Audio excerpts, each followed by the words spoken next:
जय हिंद मित्रों, मैं हूं क्रांतिवीर पत्रकार मदन लाहौरिया। कड़वी सच्चाई कार्यक्रम में चर्चा बुलंद है कि त्राहिमाम जनता हुई बेहाल। हरियाणा के साइबर सिटी गुरुग्राम के मूलभूत सुविधाओं की अगर बात करते हैं हम, तो यहाँ गुरुग्राम के नागरिकों को जो मूलभूत सुविधाएं सरकार के द्वारा मिलनी चाहिए वो पूर्णतया नदारद है। जिनमें बिजली और पानी की जो सुविधाएं हैं वो यहाँ के नागरिकों को नगण्य रूप में मिल रही हैं और यहाँ कोई सुविधाएं उनको नहीं मिल रही। इन दिनों के अंदर अगर हम देखते हैं, जहाँ जबरदस्त गर्मी पड़ रही है, उमस का माहौल है, पिछले एक सप्ताह के अंदर गुरुग्राम के अधिकांश सेक्टरों के अंदर कॉलोनियों में जो वाटर सप्लाई है वो ठप पड़ी है। पाइपलाइनें ठीक नहीं है, पाइपलाइनों में गंदा पानी आता है। गुरुग्राम के पिछले 3-4 सालों में हमने ये देखा है कि जो शहरी इलाके हैं गुरुग्राम के, जैसे आपका जैकमपुरा है, शिवाजी नगर है, आपकी राजीव नगर है, आसपास की आदर्श नगर कॉलोनी है, जो आसपास की जो सारी कॉलोनियां हैं उनके अंदर इन दिनों के अंदर वाटर सप्लाई के अंदर कई बार सीवरेज का पानी मिला हुआ आता है। यहाँ की वाटर सप्लाई इतनी कंडम है कि जो पुराने शहर की जो पाइपें हैं वो बिल्कुल बदली नहीं गई है। पिछले 3-4 सालों में हमने हमारे इस चैनल LML जनता की आवाज के माध्यम से और हमारे न्यूज पोर्टल के माध्यम से गुरुग्राम के प्रशासनिक अधिकारियों के सामने कई बार इस बात की समस्या को रखा, तो उनके कानों पे जूं तक नहीं रहेंगी। यहाँ तक अगर हम देखते हैं, जो हमारा हरियाणा का जो साइबर सिटी कहलाता है, यहाँ पे विदेशों की बहुत बड़ी बड़ी कंपनियां हैं। आपकी गूगल, फेसबुक जैसी कंपनियों के ऑफिस हैं और सैकड़ों IT कंपनियों के ऑफिस हैं जो अंतरराष्ट्रीय स्तर पे काम करती हैं। अब पास में ही मानेसर का पूरा इलाका है जहां की अंतरराष्ट्रीय कंपनियां यहाँ पर बैठी हैं। अगर आप सफाई व्यवस्था, पानी की समस्याएं और बिजली कटौती का अगर देखें तो यहाँ पे ऐसा लगता है कि गुरुग्राम साइबर सिटी ना होकर के गुरुग्राम समस्याओं का सिटी बन चुका है। पिछले 3-4 साल में गुरुग्राम के अंदर जो पानी की सबसे घोर समस्या है, उस घोर समस्या को लेकर के एक हमारा कुछ लोगों ने गुरुग्राम जल मंच बनाया था, उसमें भी हमें कई बार जाने का मौका मिला। पिछले 3-4 सालों में गुरुग्राम जल मंच के अंदर बहुत सी एक स्कूल, कॉलेजों की, यूनिवर्सिटियों की बच्चे जुड़े हुए थे। यहाँ तक कि उन बच्चियों ने बड़ी मेहनत करके यहाँ की वाटर सप्लाई के पूरे ट्रैप बना के दिए और उसमें विशेष तौर से जो नाम आता है, जो हमारी जवाहरलाल नेहरू यूनिवर्सिटी दिल्ली की, उनकी टीम ने गुरुग्राम जल मंच बनाया था। बड़ी शर्म की बात है कि बाहर से आए हुए लोग गुरुग्राम की जल की व्यवस्था की प्लानिंग करते हैं और हरियाणा सरकार उस पर अमल नहीं करती। गुरुग्राम के प्रशासनिक अधिकारियों ने उन योजनाओं पर अमल नहीं किया। पिछले 3-4 सालों में गुरुग्राम जल मंच की गुरुग्राम के अंदर कई सेमिनारें हुई हैं जिसमें सीनियर IAS अफसर भी आए हैं। उन सेमिनारों में मुझे हमारे चैनल के माध्यम से जाने का अवसर प्राप्त हुआ। उन सेमिनारों में पूरे सुझाव आए कि गुरुग्राम शहर की वाटर सप्लाई को कैसे ठीक किया जाए, यहाँ पानी का घोर संकट रहता है। तो उन योजनाओं को भी किसी ने अमल नहीं किया। अगर हम देखते हैं, खानसा जो हमारी सब्जी मंडी है वहां की बहुत बुरी हालात है, यहाँ की कूड़ा करकट की बहुत बुरी हालात है और इस वक्त घोर संकट जो जनता जो त्राहिमाम कर रही है। पूरे गुरुग्राम में इस वक्त जनता में पानी की कमी से हाहाकार मचा हुआ है। इसी प्रकार अगर हम बिजली की बात करें तो गुरुग्राम जैसे शहर के अंदर जो रोजाना इस गर्मी के माहौल के अंदर जबरदस्त जो गर्मी पड़ रही है, लोग गर्मी में झुलस रहे हैं। इन दिनों के अंदर 4 घंटे, 6 घंटे, 8 घंटे तक बगैर किसी सूचना के बिजली कटौती चल रही है शहरी इलाकों में।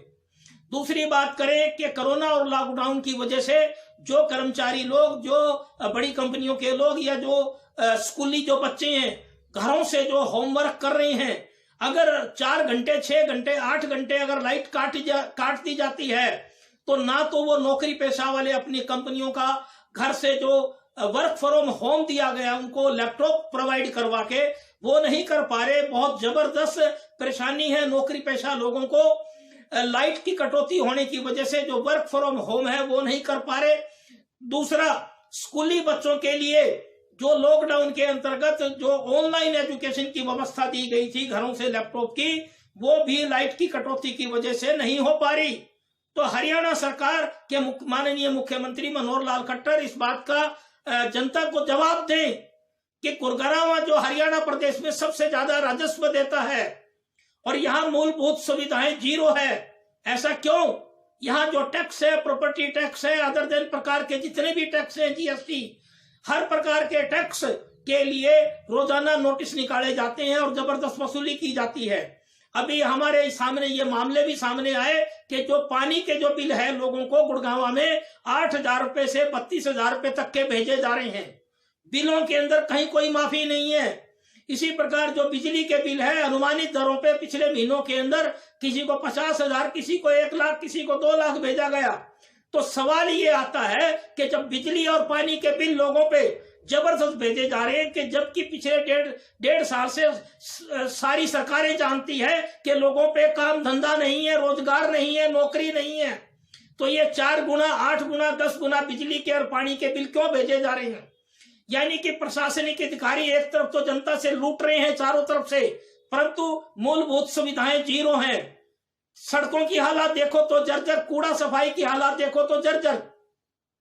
तो हमें पिछले 1.5 साल में हमने हमारे न्यूज पोर्टल पे कूड़े के खिलाफ एक अभियान चलाया बड़ा जबरदस्त। यहाँ के गुड़गांव के नगर निगम के सभी प्रशासनिक अधिकारी इस बात को जानते हैं कि गुड़गांव शहर के जैन मंदिर के पास का, चाहे वो टॉयलेट के अंदर दारू पीने की बात हो, चाहे जैन मंदिर के पास कूड़े का डंप पड़ा हो, चाहे जैकरपुरा में नटराज कलर लैब के सामने कूड़े का ढेर हो, इसी प्रकार हमने 4-5 जो यहाँ डंपिंग पॉइंट थे और जो अव्यवस्था थी पिछले 1.5 साल में हमारे न्यूज चैनल और हमारे न्यूज पोर्टल के माध्यम से खबरें लगवा करके हमने उनका हल करवाया। सवाल ये आता है कि क्या पत्रकार ही सारा काम करेंगे? हमें तो जान से मारने की धमकियां भी मिलती हैं। कई बार जो कॉन्ट्रैक्टर होते हैं वो हमें बड़ा घूर के देखते हैं जब हम कूड़े की और गंदगी की शूट करते हैं, फोटो और वीडियो बनाते हैं, तो हमें बड़ा बुरी नजर से देखते हैं। ऐसा क्यों? तो ये सरकार कहां गई? ये भारतीय जनता पार्टी की सरकार कहां गई? ये राजस्व दोनों हाथों से डकैतों की तरह लूटने वाली सरकार कहां गई? गुड़गांव जैसे शहर के अंदर आज राष्ट्रीय समाचार पत्रों में खूब खबरें छपी हैं और हमारे सभी दर्शकों के लिए मैं बताना चाहता हूं कि हमारी ये जो वीडियो है, इस वीडियो को आप हमारे सभी दर्शक अंत तक पूर्ण रूप से देखा करें। दूसरी ये सभी दर्शकों के ध्यानार्थ एक बात और बता देता हूं कि कुछ हमारे दर्शकों से बात निकल के आई कि पिछले कुछ समय से हमने हमारी इस वीडियो को डिजाइनिंग करके डबल रूप दिया है। तो हम गुजारिश करना चाह रहे हैं कि कई बार जो आप सीधा वीडियो पर क्लिक करते हैं तो वीडियो पूरी नहीं खुलती होगी।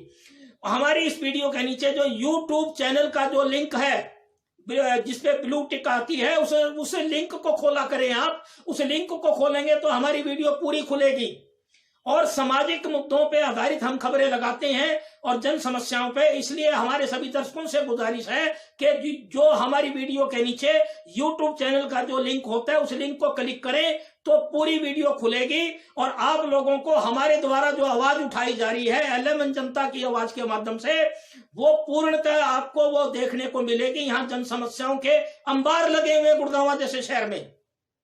हमने पहले इसका नाम कूड़ा ग्राम रखा खबरों के अंदर, यह गुरुग्राम नहीं कूड़ा ग्राम।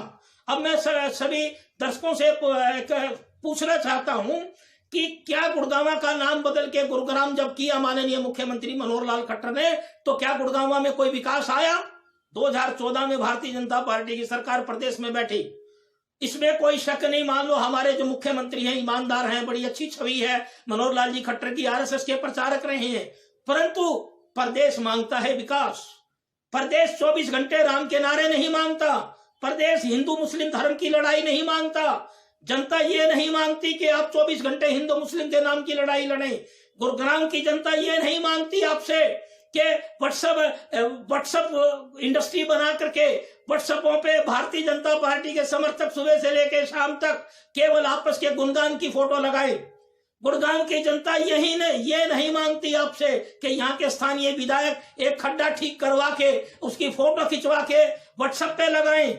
जनता मांगती है पानी बिजली कि उनको 24 घंटे उपलब्ध हो। लॉकडाउन के अंदर जहां हजारों लोगों की यहाँ मृत्यु हुई है उनके जो बेसहारा बच्चे हुए हैं, जो स्कूली बच्चे शिक्षा से रह गए हैं, उनको ऑनलाइन शिक्षा चाहिए। अगर वो ऑनलाइन शिक्षा तब तक ग्रहण नहीं कर सकते जब तक उनके घरों में बिजली की सप्लाई पूर्णतः समुचित रूप से 24 घंटे नहीं मिलेगी।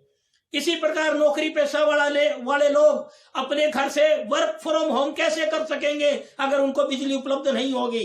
इसी प्रकार जो वाटर सप्लाई के अंदर गंदा पानी आता है, वाटर पाइपलाइनें ठीक नहीं है, तो जो घर की महिलाएं हैं और जो जनता है, जो नौकरी पे से जाने वाले लोग, वो सुबह नहा करके स्नान करके जल्दी नौकरी पे कैसे पहुंचेंगे? ये बहुत गंभीर सवाल है।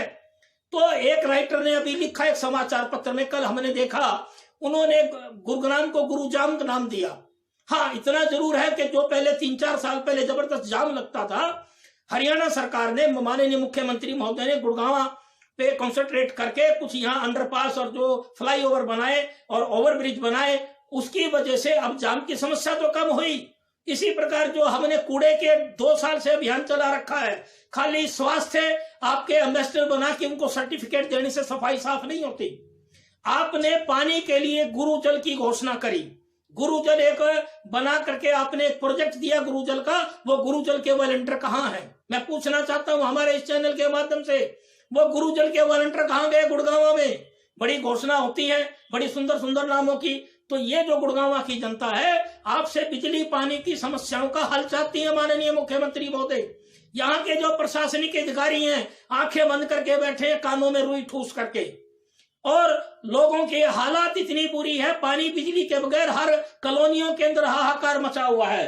तो हम कुछ समाचार पत्रों के अंदर जो छपा है, उनकी कुछ हेडलाइनें आपको पढ़ के बता रहे हैं। एक इलाके में 10 दिनों से मोटर खराब है, 10 दिनों से मोटर खराब है और पानी का संकट बड़ा भारी गहराया। यहाँ के जो गुड़गांव के पास के 125 गांव के अंदर, जो 125 गांव हैं गुड़गांव के, उन्हें 125 गांव के अंदर जबरदस्त समस्या है, 125 गांव के अंदर। दूसरी बात, जो बिजली कटौती है वो गुड़गांव के पास के 125 गांव में कटौती चल रही है, गुड़गांव शहर में तो चली ही रही है। इसी प्रकार जो सेक्टर 23A है गुड़गांव का, उसमें बरसाती जो नाला है उसकी सफाई नहीं की गई। इसी प्रकार जो यहाँ 160 ट्यूबवेल है गुड़गांव में, 160 ट्यूबवेल, वो अधिकांश 160 ट्यूबवेल जो है उनके अंदर जो खराब हैं, 160 ट्यूबवेल खराब पड़े, इसलिए पानी का घोर संकट है। तो बंधुओं के जहां गुड़गांव के 160 ट्यूबवेल खराब हों तो पानी का घोर संकट तो आएगा। सरकार और एडमिनिस्ट्रेशन अधिकारी घोषणा करते रहते हैं कि हम पानी दे रहे हैं, हम पानी दे रहे हैं। वो पानी चाहता कहाँ है? हम ये पूछना चाह रहे हैं, वो पानी है कहाँ पर पानी देने वाला आपका? तो बंधुओं, आज गुड़गांव के अंदर जो जबरदस्त हाहाकार मची हुई है और जो जबरदस्त संकट आया हुआ है बिजली और पानी का, उस बारे में सभी हमारे प्रशासनिक अधिकारियों से और हरियाणा के मुख्यमंत्री से गुजारिश है कि उस पर जल्द से जल्द समाधान निकाला जाए। कि जो बिजली कटौती के खिलाफ लोगों ने प्रदर्शन भी किया परंतु उसकी कोई सुनवाई नहीं। तो आज ये जो बिजली पानी का संकट गुड़गांव में है, ये जल्द से जल्द हल करा जाए। बिजली पानी का चारों तरफ गुड़गांव में हाहाकार मचा हुआ है। बिजली ना होने की वजह से स्कूली बच्चे ऑनलाइन शिक्षा नहीं कर रहे और कारपोरेट लोग के अपनी नौकरियों पे जो वर्क फ्रॉम होम है वो नहीं कर पा रहे। तो हमारी प्रशासनिक अधिकारियों से और हरियाणा के मुख्यमंत्री मनोहर लाल जी खट्टर से गुजारिश है कि गुड़गांव की इस बिजली पानी के संकट पे तुरंत ध्यान दे करके जल्दी इस समस्या को हल करवाया जाए।